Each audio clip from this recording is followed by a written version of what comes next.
Sony is saying that it's sorry and promising to take a look at its policies after the BBC ran a segment on their show Watchdog, which exposed major issues with Sony's online policies and how many customers have been screwed over not only by hackers and fraudulent charges, but also by Sony themselves. So the Watchdog segment investigated dozens of customers who had claimed fraudulent transactions had occurred on their account. Some games being purchased that they didn't buy, sometimes for consoles that they didn't even own. And when these customers went to Sony seeking to have some of these charges corrected, Sony pointed them to their terms and conditions, which states that anything that happens to your account is your responsibility. And so they talked to people, who had lost $60 here or there or a few $100s, but there's no limit as to what actually could be stolen from you.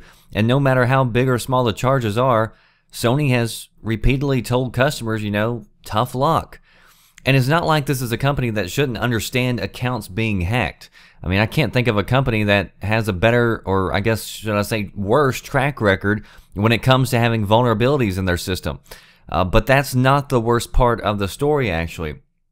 So if Sony refuses to give you your money back for fraudulent charges, there's still another way that you can go get your money back. You can go to your credit card company, you can go to your bank, explain to them what happened, and they'll reimburse you, and it's usually not a big deal. But when the bank and credit card company reimburses you your money, they'll go to Sony and pull that money back from them.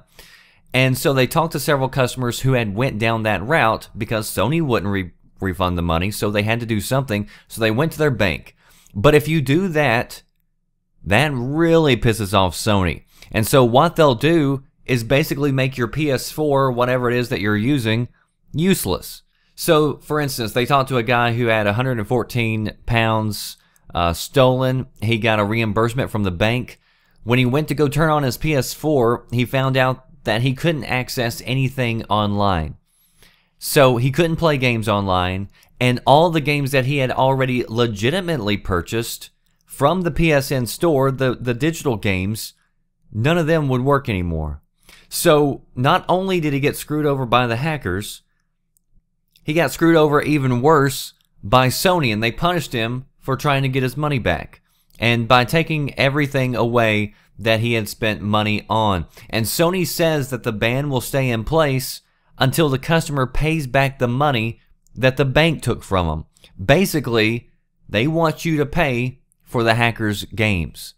Now, after the show aired, Sony released the following statement. "We would like to thank BBC Watchdog for bringing these cases to our attention.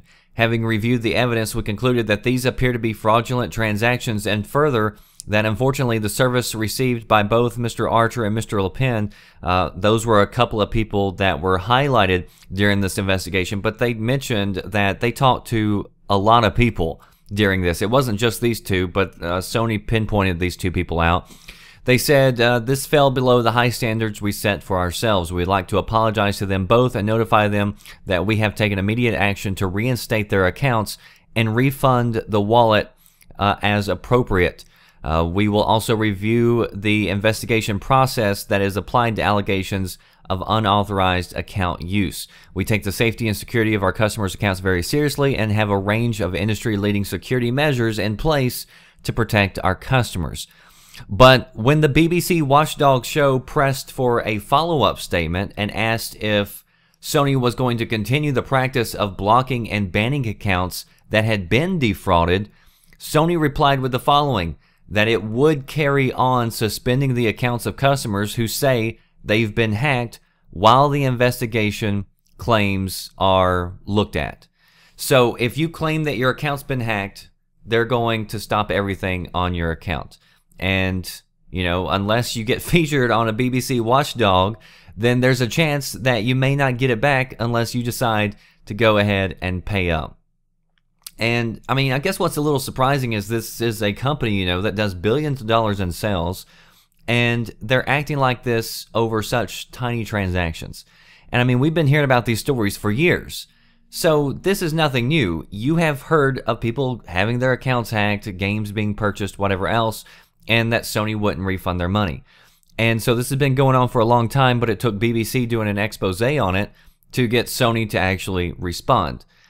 So, I mean, I personally don't have any card info on the PlayStation, and I purchased some things on there before, but as soon as I purchased it, then I went on ahead and went in and deleted that information because of everything I've heard about the past. So I didn't want to leave any of that on there. And it's also made me leery about buying any games digitally through PlayStation Network, knowing that they can just shut them off anytime they want to, even if you've done nothing wrong. So if you want to read more about it, links down in the description box, post below, let me know how you feel, and if you think this policy is really for the players. Are you listening? Damn.